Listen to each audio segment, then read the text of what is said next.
As the gods plot treachery, we turn our eyes to the north, on the continent of Galric. There, deep in the mountains of Galad, the Yunkai discuss the universal command.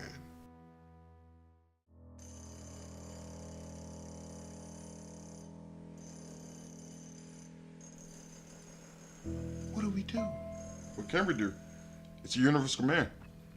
We'll go to the meet, make amends, launch the dwarves, boom cycle started. Enough said. If only it were that simple. Dagon, Savin, do you think this meeting's going to go smoothly? Do you think that we will be able to launch our dwarves, or do you think the gods will play fairly with us? Now Tao, the universal command. We are both forced to make amends of some sort. Yeah. Dagon, don't you find that odd? Hmm?